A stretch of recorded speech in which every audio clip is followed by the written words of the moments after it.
ప్రార్థన చేశాను.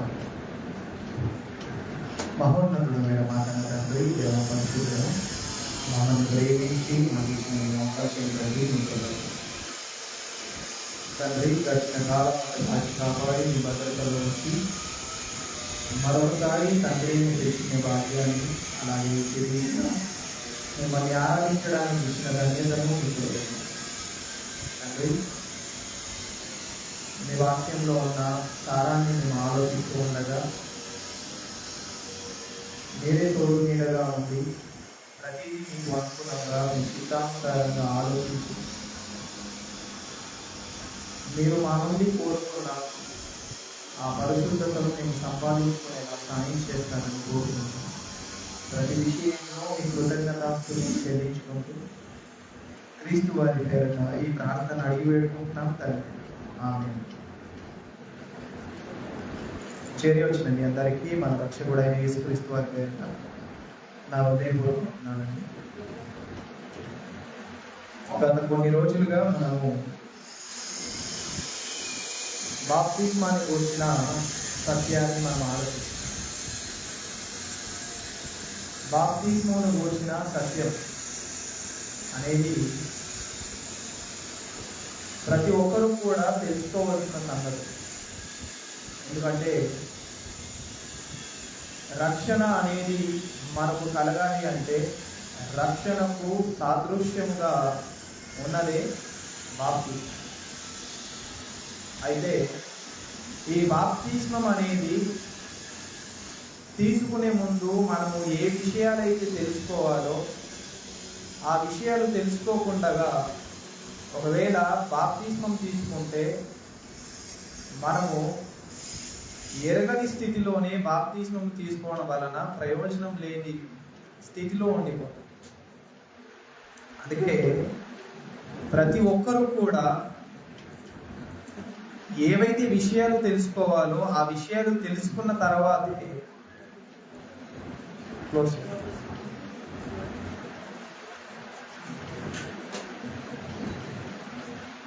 ఏవైతే విషయాలు తెలుసుకొని మనం బాప్తిస్మం తీసుకోవాలో అవి తెలుసుకున్న తర్వాతే బాప్తిస్మం తీసుకుంటే ప్రయోజనకరంగా ఉంటుంది అన్న విషయము నేను చెప్పడం కాదు, బైబిలే రూఢిగా తెలియజేస్తుంది.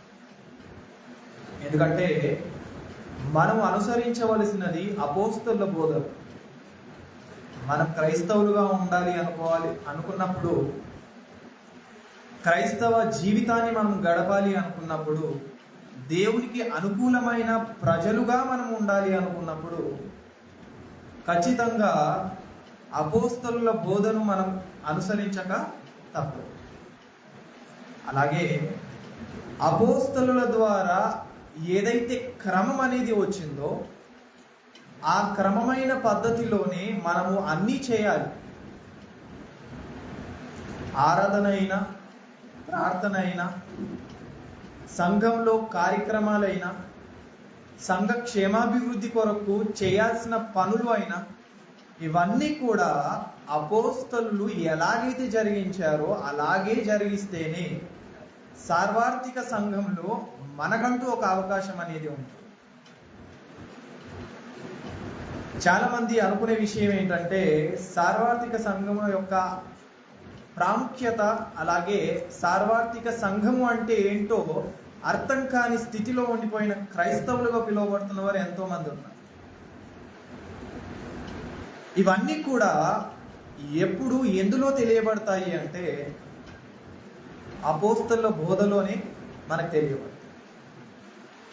అయితే ఈ అపోస్తలుల బోధ ఎక్కడ ఉంటుంది అంటే ఏదైతే క్రీస్తు సంఘం ఉంటుందో ఆ క్రీస్తు సంఘంలోనే అపోస్తలుల బోధ అనేది ఉంటుంది, కొనసాగుతుంది. లేదండి మా పాస్టర్ గారు ఇలా చెప్పారు అలా చెప్పారు అని మీ పాస్టర్ గారి మీద వేసేస్తే ఇక్కడ ప్రయోజనం లేదు. అపోస్తలుల బోధలో అది ఉందా లేదా అనేది ఖచ్చితంగా ఆలోచించవలసిన బాధ్యత ప్రతి ఒక్కరికి ఉంది. బెరియాలో ఉన్న సంఘస్థులు పౌలు గారు, శీల గారు చెప్పిన సంగతులు అలాగూ ఉన్నవో లేవో అని వారు చెబుతున్న మాటలను అనుదినము వారు తిరిగేసేవారు, గ్రంథాన్ని పరిశీలించేవారు. ఈరోజు క్రొత్త నిబంధనలో అతి ఎక్కువగా పత్రికలు ఎవరి ఉన్నాయి అంటే అపోస్తులుడైన పౌలు గారివే ఉన్నాయి. ఇంచుమించు 14 పత్రికలు ఆయనవే. మన క్రొత్త నిబంధనలో 27 పుస్తకాలు కనిపిస్తే అందులో 14 పుస్తకాలు ఈయనవే ఉన్నాయి.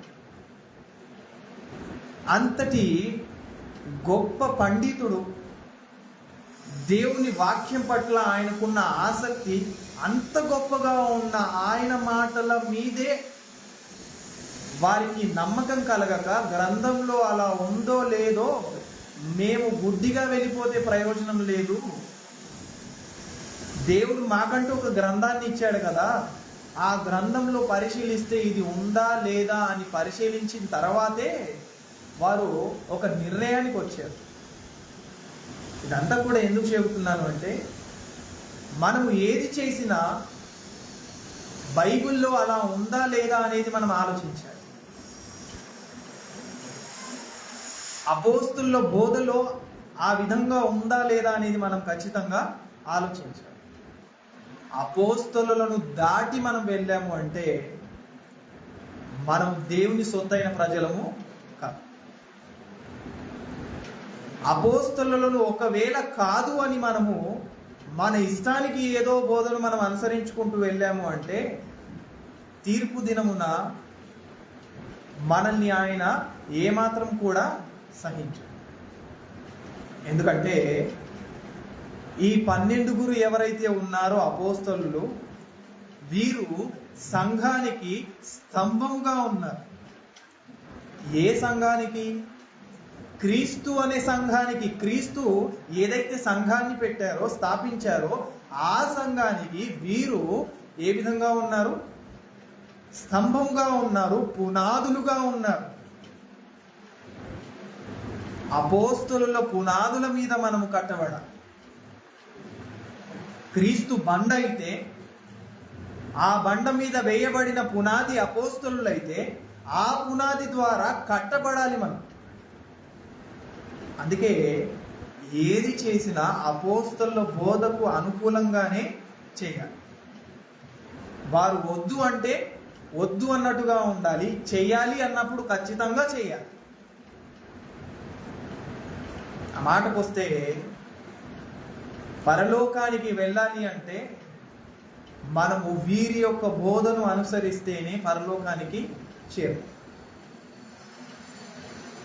అపోస్తలుల యొక్క ప్రాధాన్యత, అపోస్తలులు ఏ విధంగా ఉండేవారు, ఏ విధంగా వారు వచ్చారు అనేది మనం చరిత్రను తిరిగేస్తే చాలా విషయాలు మనకు ఉన్నాయి. అనాది కాలంలోనే వారిని నిర్ణయించుకున్నాడు ఆయన. వారు కావాలని నిర్ణయించుకున్నాడు, వారు రావాలని నిర్ణయించాడు. వారి ద్వారా క్రీస్తు యొక్క రాజ్యం యొక్క విస్తీరణ జరగాలి అని ఒక ఆలోచన కలిగి అనాది సంకల్పంలోనే అపోస్తులను ఆయన ఏర్పరచు. అపోస్తులను గురించి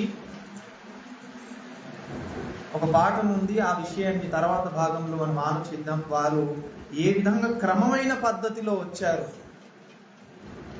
ప్రారంభం నుండి, ఆది కాండం నుండి మనం తిరిగేస్తే అపోస్తలులు రావడానికి ఆయన తీసుకున్న నిర్ణయాలు ఎలా ఉన్నాయి, ఆయన వేసిన ప్రణాళిక ఎలా ఉంది అన్నదాన్ని. పెళ్లి చేసుకోవాలంటే బాప్తిస్మం తీసుకోవాలని ఒక కండిషన్ పెట్టారు, అందుకే తీసుకున్నానండి కదండి. ఇలాంటివి ఎన్నో ఉన్నాయి. బాప్తిస్మము దగ్గరకు వచ్చేసరికి ఇలాంటి రీజన్స్ ఎన్నో కనిపిస్తాయి మనకు. కానీ మనము క్రైస్తవులుగా ఉండాలి అంటే క్రీస్తు చెప్పినట్టుగానే మనము నడుచుకోవాల్సిన బాధ్యత మనకు. అయితే బాప్తిస్మానికి ముందు మనం తెలుసుకోవాల్సిన విషయాలు, సంగతులు ఏమి అంటే, అది ఫిలిప్పు గారు తెలియజేసిన విధముగానే మనము కూడా దానిని అనుసరించవలసిన అవసరత ఉంది. 8వ అధ్యాయం 12వ వచనంలో, అపోస్తలుల కార్యములు 8వ అధ్యాయము 12వ వచనంలో ఆయన, అయితే ఫిలిప్పు దేవుని రాజ్యమును గూర్చియు యేసుక్రీస్తు నామమును గూర్చియు సువార్త ప్రకటించుచుండగా వారు అతని నమ్మి పురుషులను స్త్రీలను బాప్తిస్మము పొందిరి. బాప్తిస్మానికి ముందు అపోస్తలుల ద్వారా పంపబడిన ఈ ఫిలిప్పు గారు తెలియజేసిన విషయాలు ఏవి అంటే, సువార్త ప్రకటనలో, రక్షణ సువార్తలో 2 భాగాలు ఉన్నాయి. అందులో దేవుని రాజ్యమును గూర్చి, అలాగే యేసుక్రీస్తు నామమును గూర్చి. రక్షణ సువార్తలో 2 భాగాలు, ఒకటి దేవుని రాజ్యమును గూర్చి, అలాగే యేసుక్రీస్తు నామమును గూర్చి. అలాగే యేసుక్రీస్తు నామము అనే ఆ పాయింట్లో మనకు 10 పాఠాలు ఉన్నాయి, ఇంతకుముందు నేను చెప్పాను. అయితే దేవుని రాజ్యము అనే పాయింట్లో మనం ఆలోచిస్తున్నాం. ఎక్కడి వరకు వచ్చాము మనం? ఏ విషయాలు మనం ఆలోచించాము? పాఠాలు గుర్తున్నాయా? నీకు గుర్తులేవంటే ఇన్ని చెప్పి నేను లాభం లేదు. మొట్టమొదటిగా ఏ పాఠం? ఆ తర్వాత పరిశుద్ధాత్మ దేవుని గూర్చిన సత్యం. ఓకే, దేవుని గూర్చిన సత్యంలో మనం ఆలోచించాము, దేవుడు అంటే ఎవరు, ఆయన ఏ విధంగా ఉన్నాడు. మానవుని గూర్చిన సత్యంలో మనం ఆలోచించాము, మానవుడు 2 భాగాలు, శరీరము, ఆత్మ. అందులో ప్రాముఖ్యమైనది ఆత్మ. కాబట్టి ఆత్మను గూర్చిన ఆలోచన తీవ్రత మనకు ఉండాలి అన్న విషయాన్ని మనం ఆలోచించాం. అయితే 3వ పాఠంగా మనకు కనిపిస్తున్నది పరిశుద్ధాత్మ దేవుని గూర్చిన సత్యం. లోకంలో క్రైస్తవులుగా పిలువబడుతున్న చాలా మందికి పరిశుద్ధాత్మ దేవుని గూర్చిన అవగాహన ఎవరికి కూడా లేదు. పరిశుద్ధాత్మ దేవుడు అంటే, ఈ సత్యంలో మనము ఏ సత్యాన్ని తెలుసుకుంటాం? పరిశుద్ధాత్మ దేవుని గూర్చిన సత్యము అని టైటిల్ ఉంది అంటే అసత్యం అనేది ఉంది కాబట్టి సత్యము అని అక్కడ మనం టైటిల్ పెట్టాలి. అసత్యం అనేది ఆయనను గూర్చి ఎన్నో వివిధమైన తప్పిదమైన ఆలోచనల్లో ఆయనను గూర్చి ఆలోచించిన వారు ఎంతోమంది ఉన్నారు అసత్యము వైపు. కానీ ఇప్పుడు మనం ఆలోచించేది ఏంటి అంటే, పరిశుద్ధాత్మ దేవుని గూర్చి సత్యాన్ని మనం ఆలోచిస్తున్నాం. ఆయనను గూర్చిన సత్యాన్ని మనం ఆలోచిస్తున్నప్పుడు ఆయన ఎవరో, ఆయన ఏంటో అనేది ఖచ్చితంగా మనం తెలుసుకోవాలి. ఎందుకు తెలుసుకోవాలి? ఆయన తెలుసుకుంటే ప్రయోజనం ఏంటి? నేను తెలుసుకోనండి అని కూర్చుంటే పరలోకం మనది కాదు. ఆ మాటకు వస్తే ఆయనను మనం పొందుకునే ఆ అవకాశం కూడా ఉండదు. స్వయంగా అది యేసుక్రీస్తు వారే తెలియజేశారు, ఆయనను ఎరగకపోతే ఆయనను పొందనేరరు. లోకం ఆయనను ఎరగదు కనుక ఆయనను పొందనేరు. మీరు ఆయనను ఎరగారు కాబట్టి మీరు ఆయనను పొందుతారు అని శిష్యులతో ఆయన చెప్పాడు. అంటే పరిశుద్ధాత్మ దేవుడు ఎవరో, ఆయన ఏ విధంగా ఉన్నాడో, ఆయన ఎప్పటి నుండి ఉన్నాడో, ఆయన చేసిన పని ఏంటి, ఆయన ఏ ఏ కాలాలలో ఏ ఏ పాత్రలు పోషించాడు, ఇవన్నీ కూడా మనం తెలుసుకోవాల్సిన బాధ్యత మనకు ఉంది. ఒకవేళ ఆయనను ఎరగకుండగా మనం బాప్తిస్మం తీసుకుంటే ఆయనను పొందనేరము. బాప్తిస్మం మాత్రమే తీసుకున్నాము కానీ ఆయనను పొందుకోలేదు. ఆయనను పొందుకోవాలి అంటే ఫస్ట్ ఏం చేయాలి? ఎరగాలి అంటే చెప్పే విషయాలు అన్నీ కూడా స్పష్టంగా వినాలి. ఒకవేళ మనం వినే విషయంలో లోపం గలవారమైతే సమస్తములో లోపం గలవారిగా ఉంటాం. వినుట వలన విశ్వాసం కలుగు. అయితే ఆ విశ్వాసం మనలో ఉండాలి అంటే ఏవైతే విషయాలు మనం వింటున్నామో అది జాగ్రత్తగా వినాలి. మనము విని విడిచిపెట్టేవారిగా ఉంటే ప్రయోజనం ఉండదు.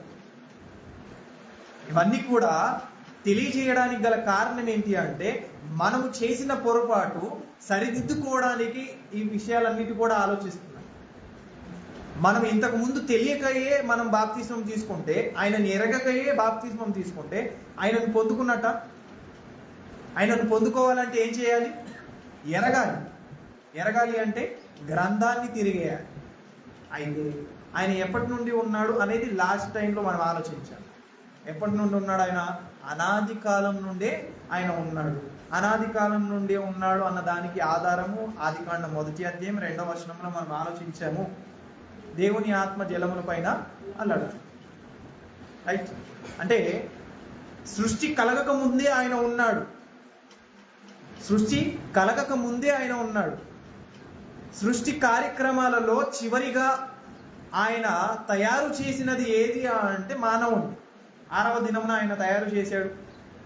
వారిని నాసికారంధ్రములలో జీవవాయువుగా నరుడు జీవాత్మ అయ్యాడు. అది 6వ దినం జరిగింది. కానీ మొదటి వర్షంలోనే మొదటి నుండి ఆయన ప్రారంభిస్తూ తెలియజేస్తున్న విషయం ఏంటంటే దేవుని ఆత్మ జలముల పైన అల్లాడుచుండెను. అంటే సృష్టి కార్యక్రమము ప్రారంభించే ఆ సమయంలోనే ఆయన ఉన్నాడు. అంటే అంతకు ముందు ఖచ్చితంగా ఆయన ఉన్నాడు. ఈవెన్ మనల్ని ఆయన తయారు చేసి ఆ సమయంలో కూడా, మనల్ని సృష్టించే ఆ సమయంలో కూడా పరిశుద్ధాత్మ దేవుని పాత్ర ఉంది. చాలా మంది అనుకునేది ఏంటి అంటే దేవుడు ఒక్కడేనండి చేసింది ఇదంతా, దేవుడే మనల్ని కలగజేసాడు, దేవుడే నాసికా రంధ్రంలో జీవవాయువు ఊదాడు అన్నప్పుడు ఇప్పుడు 26వ వచనం ఏం చేద్దాం? ఆదికాండం 1వ అధ్యాయం 26వ వచనంలో ఏమని తెలియజేస్తున్నాడు ఆయన? దేవుడు మన స్వరూపమందు మన పోలిక చెప్పున నరులను చేయుద్దుము అన్నాడా? నేను చేస్తాను మీరు చూడండి అన్నాడా? ఏమండి? ఒకసారి మీరు గట్టిగా చదవండి అందరూ. బైబిల్ ఎంతమంది దగ్గర ఉందో వాళ్ళందరూ. దేవుడు మన స్వరూపమందు మన పోలిక చెప్పున నరులను చేయుదుము. చేస్తాను అనుందా? చేయుదము అనుందా? చేయుదము అంటే ఆయనతో పాటు ఇంకెవరో కలిసే ఉన్నారు. వారెవరో కాదు, యేసుక్రీస్తు వారు పరిశుద్ధాత్మ. నరులను చేసే ఆ క్రమంలో కూడా పాత్రను పోషించింది తండ్రి అయిన దేవుడే ఒక్కరే కాదు. ఆయనతో పాటు ఎవరు పాత్రను పోషించారు? యేసుక్రీస్తు వారు, పరిశుద్ధాత్మ దేవుడు కూడా ఆ పాత్రను పోషించారు. దానికి సాక్ష్యముగా యోబు గ్రంథం 33వ అధ్యాయము 4వ వచనంలో భక్తులు మాట్లాడుతున్న మాటను ఒకసారి మనం ఆలోచిద్దాం. యోబు గ్రంథం 33వ అధ్యాయం 4వ వచనం. దేవుని ఆత్మ నన్ను సృజించెను, నాకు జీవమిచ్చాను. సర్వశక్తి గల ఆయన శ్వాస నాకేం చేసింది? జీవము. దేవుని ఆత్మ అంటే ఎవరది? దేవుని ఆత్మ అంటే ఎవరు? పరిశుద్ధాత్మ దేవుడు. 1వ అధ్యాయం 26వ వచనంలోనే మనకు తెగిపోయింది, అక్కడితో కన్ఫర్మేషన్ అయిపోయింది. కానీ కొద్దిగా ఒక క్లారిటీ కోసం మనం ముందుకు వచ్చాము. భక్తుల్లో కూడా ఎవరైనా మాట చెప్పారా లేదా అనేసి ఇక్కడ చెప్తున్నారు. దేవుని ఆత్మ మనల్ని కూడా ఏం చేసింది? సృష్టి. అంటే మానవుణ్ణి తయారు చేసే విధములో, ఆ పనులలో ఎవరు పాత్రను పోషించారు? ఇప్పుడు పరిశుద్ధాత్మ దేవుడు కూడా పాత్రను పోషించాడు కదండి. ఇంత గొప్ప పాత్రను పోషిస్తే ఆయనను పక్కన పెట్టేసి కదండి దేవుని మాత్రమే మనం ఎత్తుకొని తిరుగుతుంటే, రక్షణ ఇచ్చింది యేసుక్రీస్తు వారు కాబట్టి ఆయనను మాత్రమే ఎత్తుకొని తిరిగితే, మరి పరిశుద్ధాత్మ దేవుడు ఏం చేశాడు? ఏం చేయలేదు ఆయన కదా. మనల్ని కలగజేసే ఆ క్రమంలో ఆయన కూడా చెయ్యి ఉంది. ఆయన చెయ్యి వేసాడు కాబట్టి మనల్ని ఆయన తయారు చేశాడు. ఇది కదండి పరిశుద్ధాత్మ దేవుని గురించిన సత్యం అంటే కదా. అంటే ఈ విషయాలు తెలియక మనము ముందడుగు వేస్తే ప్రయోజనం ఉండదు. అందుకే అన్ని విషయాలు తెలుసుకోవాలి. గ్రంథాన్ని ఎందుకు పరిశీలించమన్నాడంటే, ఎంతమంది అయితే ఉన్నారో వారందరి గురించి తెలుస్తుంది. దేవుని గురించి తెలియాలన్నా గ్రంథం తిరిగేయాలి. యేసుక్రీస్తు వారు తెలియాలన్నా మొత్తం గ్రంథం అంతా తిరిగేయాలి కదా. పరిశుద్ధాత్మ దేవుని గురించి తెలియాలన్నా గ్రంథం అంతా తిరిగేయాలి. దేవదూతల గురించి తెలియాలన్నా గ్రంథం అంతా తిరిగేయాలి. ఎంతమంది అయితే ఉన్నారో వారందరిని గురించి తెలియాలి. ఆయన ఎవరోనండి, సడన్గా వచ్చాడు, సడన్గా వెళ్ళిపోయాడు, మిరప తీగలాగా అంటే కాదు. ఇప్పుడు ఆయనను గురించి తెలియాలి అంటే ఎక్కడికి వెళ్ళాలి మనము కదండి? గ్రంథాన్ని తిరిగేస్తే అప్పుడు మెల్కీసెదెకు ఎవరో కాదు ఈయన అన్న ఒక క్లారిటీ మనకు వస్తుంది కదా. అంటే ఆ విశ్వాసుల జాబితాలో ఉన్న వారిని గూర్చి. అంటే వారిని తెలుసుకోవడానికి, వారిని గూర్చి తెలుసుకోవాలి అంటే కొన్ని సందర్భాలలో వారి గూర్చి రాయబడ్డాయి. అక్కడికి వెళ్ళి మనం పరిశీలిస్తే అప్పుడు వారంటే ఏంటో తెలుస్తుంది. అప్పుడు ఉన్నాడు ఆయన. ఏవైతే విషయాలు తెలియజేయాలో కదండి, జ్ఞానయుక్తంగా ప్రవర్తించడానికి వివేచన జ్ఞానాన్ని ప్రసాదించేది, తెలియజేసేది, ఆ విధంగా నడిపించేది ఎవరు అంటే పరిశుద్ధాత్మ దేవుడు. నిర్గమకాండం 31వ అధ్యాయము 3 నుండి 5 వచనాలు మనం ఒకసారి. అధ్యాయం 3 నుండి 5 వచనాలు. విచిత్రమైన పనులను జరిపించుటకును, బంగారముతోనూ వెండితోనూ ఇత్తడితోనూ పని చేయుటకును, పొదుగుటకై రత్నములను సానబెట్టుటకును, కర్రను కోసి చెక్కుటకును, సమస్త వానిని దేవుని ఆత్మపూర్ణునిగా చేసి ఉన్నాను కదండి. బంగారము పని చేసేవారికి బంగారం యొక్క పని నైపుణ్యత, వెండి తయారు చేసేవారి యొక్క దాని యొక్క నైపుణ్యత కదండి, కర్రను చెక్కేవారికి వారికి ఒక నైపుణ్యత. అంటే వివిధ రకాలుగా ఏవైతే పనులను ఆయన అప్పచెప్పాడో ఆ పనులన్నిటినీ కూడా క్రమమైన పద్ధతిలో ఈ విధంగా డిజైన్ అనేది ఇలా ఉండాలి అని, ఈ కన్స్ట్రక్షన్స్ ఏవైతే ఉన్నాయో లేక ఆర్ట్ అనేది ఏదైతే ఉందో వాటన్నిటికీ మొట్టమొదటి టీచర్ ఎవరు? పరిశుద్ధాత్మ దేవుడు. ఆ సాక్ష్యపు గుడారంలో అదంతా కూడా ఎవరు నేర్పించేవారంటే పరిశుద్ధాత్మ. అంటే ఇందులో కూడా ఆయన చెయ్యి ఉంది. సృష్టి నిర్మాణంలో ఆయన పాత్రను పోషించాడు. సాక్ష్యపు గుడారము నిర్మించడానికి అందులో కూడా ఆయన పాత్రను పోషించాడు కదండి. ఇంకెందులో పాత్రను పోషించాడు ఆయన కదండి. న్యాయాధిపతుల గ్రంథంలో కూడా మనం ఆలోచిస్తే న్యాయాధిపతులను నడిపించిన ఆ విధాన్ని చూస్తే మనము 6వ అధ్యాయం 34వ వచనం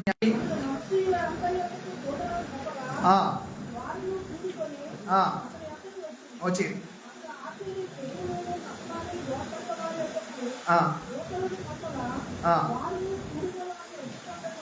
చాలా నిర్గమకాండంలో చూసాము.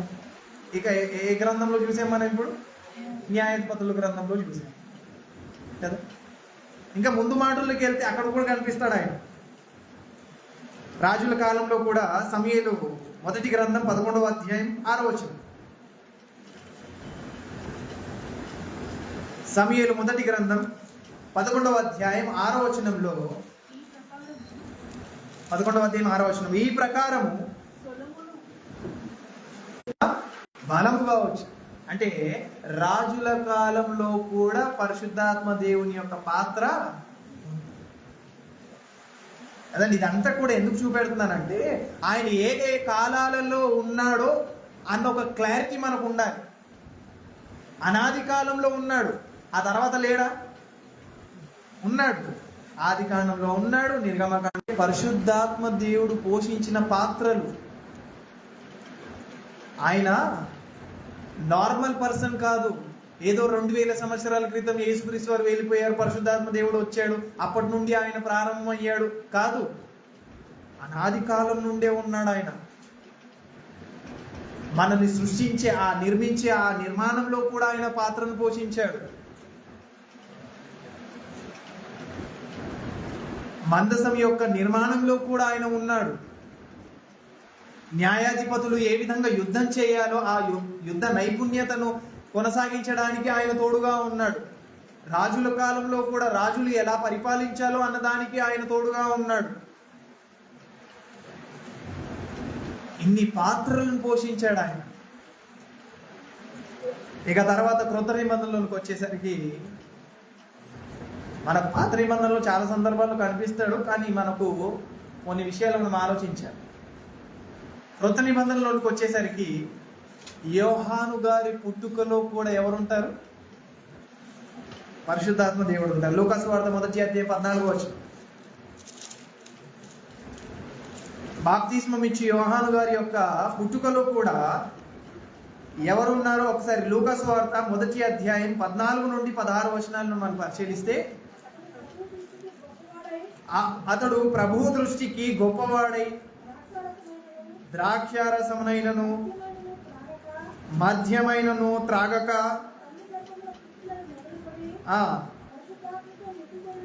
పరిశుద్ధాత్మతో నిండుకొనిన వాడై ఇశ్రాయేలీయులలో అనేకులను ప్రభు అయిన పరిశుద్ధాత్మ దేవుని ద్వారానే అన్ని కార్యక్రమాలు ఆయన జరిగించారు యోహాను గారు. ఆ తీవ్రత ఎలా వచ్చింది అంటే కదండి, పాపులను రక్షించాలని ఒక ఆ తీవ్రత, మారు మనసు కలిగించాలని ఒక తీవ్రత యోహాను గారికి ఎందుకు వచ్చింది అంటే పరిశుద్ధాత్మ దేవుడు ఆయనకు ఉన్నాడు కాబట్టి. ఈయన కాదు, యేసుక్రీస్తు వారు పుట్టడానికి కూడా పరిశుద్ధాత్మ దేవుడు. ఆ విషయాన్ని కూడా చూద్దాం. సర్వోన్నతుని శక్తి నిన్ను కమ్ముకొనును గనుక పుట్టబోవు శిశువు పరిశుద్ధుడై దేవుని కుమారుడు అనబడును. అంటే ఇప్పుడు యేసుక్రీస్తు వారి యొక్క పుట్టుక అనేది జరగడానికి ముఖ్యమైన పాత్రను పోషించింది ఎవరు? పరిశుద్ధాత్మ. అంటే దేవుని సహాయం కావాలి. అంటే యేసుక్రీస్తు వారు పుట్టడానికి గల కారణం ఏంటి అంటే పరిశుద్ధాత్మ దేవుడు పాత్రను పోషించాడు కాబట్టి కదా. అంటే అంత గొప్ప పాత్రను పోషించిన ఆయనని పక్కన పెట్టేసి కదా, ఆయనను మనం పక్కన పెట్టేసి ఆయనను గురించి పెద్దగా ఆలోచించకుండా ఏదో ఉన్నాడంటే ఉన్నాడు అన్న ఆ ఫీలింగ్లో మనం ఆయనకు ఏదో ముఖస్థుతి చేసినట్టుగా కదా ఆయనను గురించి ఆలోచిస్తే పరలోకానికి ఎలా వెళ్ళగలం? పుట్టుకలో ఈయన తోడుగా ఉంటే కదండి, పుట్టుకలో ఈయన తోడుగా ఉంటే ఆయన ఎదిగిన తర్వాత కూడా శోధింపబడతాడే, ఆ సమయంలో కూడా ఎవరున్నారు? పరిశుద్ధాత్మ దేవుడు కూడా అలాగే అయిపోయాడు. ఆయన కనిపించలేనంత మాత్రాన ఆయన లేడు, ఆయన ఈ పని చేయలేదు అన్నట్టుగా ఆలోచిస్తే అది మన మూర్ఖత్వం. యేసుక్రీస్తు వారు పుట్టడానికి గల కారణం ఏంటంటే పరిశుద్ధాత్మ దేవుడు ఉన్నాడు కాబట్టి. దేవుడు పోషించిన పాత్ర అది రక్షించడానికి. అంటే ఇప్పుడు యేసుక్రీస్తు వారు గొప్పవారా, పరిశుద్ధాత్మ దేవుడు గొప్పవారా? యేసుక్రీస్తు వారు గొప్పవారా, పరిశుద్ధాత్మ దేవుడు గొప్పవారా? ఏంటి? ముగ్గురు గొప్ప. ఎందుకంటే లేదండి, యేసుక్రీస్తు వారు రాకపోతే ఎలాగ రక్షణే ఉండదు కదా మనకు. ఆయనే మార్గము, ఆయనే జీవము, ఆయనే సర్వస్వం అన్నప్పుడు ఆయన కాకపోతే ఇంకెవరండి గొప్ప అన్నట్టుగా కూర్చుంటే కూడా సరిపోదు. లేదండి, వీరిద్దరు రావడానికి కూడా తండ్రి అయిన దేవుడే కారణం కాబట్టి మేము యెహోవాను మాత్రమే వారు టార్గెట్ చేస్తారు, యెహోవాను మాత్రమే వారు పూజిస్తారు, ఆరాధిస్తారు, అన్ని చేస్తారు. మరి యేసుక్రీస్తు వారు ఏం చేయలేదా? పరిశుద్ధాత్మ దేవుడు ఇంత పెద్ద పాత్రను పోషిస్తే ఆయన ఏం చేయలేదా? కదండి. అంటే ఇన్ని విషయాలు తెలియకయే మనము ప్రయాణం చేస్తే ప్రయోజనం ఏంటి? ఇప్పుడు ఆది కాండం నుండి మనం తిరిగేసాము. ఇప్పటి వరకు విన్న సంగతులు ఏవైతే ఉన్నాయో ఇంతకు ముందు మీరు విన్నారా? ఇన్ని పాత్రలు పోషించాడు ఆయన. ఒకవేళ ఇవన్నీ కూడా తెలియక మనము బాప్తిస్మం తీసుకుంటే ఆయనని ఎరగకయే కదా మనం బాప్తిస్మం తీసుకుంటాం. ఆయనను పొందుకోవాలి అంటే ఎరగాలి అంటే తెలుసుకోవాలి, గ్రంథాన్ని పరిశీలించాలి. కాబట్టి మనము పరిశుద్ధాత్మ దేవుని గూర్చిన సత్యాన్ని ఆలోచిస్తున్నప్పుడు చాలా జాగ్రత్తగా ఆలోచించి మనం ముందడుగు వేయాలి. ఓకే. అయితే సంఘము యొక్క స్థాపన అనేది జరిగింది కదా. సంఘ స్థాపనలో కూడా ఎవరు ముఖ్యమైన పాత్రను పోషించారు? సంఘ స్థాపన అనేది ఏ విధంగా జరిగింది? పరిశుద్ధాత్మ దేవుడు ఉండడం వల్లనే జరిగింది. ఎప్పుడు జరిగింది అది సంఘ స్థాపన? పెంతెకొస్తు పండుగ దినమందు పరిశుద్ధాత్మ దేవుడు వారి మీదకి వచ్చాడే. ఒకవేళ పరిశుద్ధాత్మ దేవుడు రాకపోతే స్థాపన జరిగేది కాదు కదా, ఆరంభమయ్యేది కాదు. ఈ విధంగా మనం ఆయనను గురించి ఆలోచించేవారము కాదు.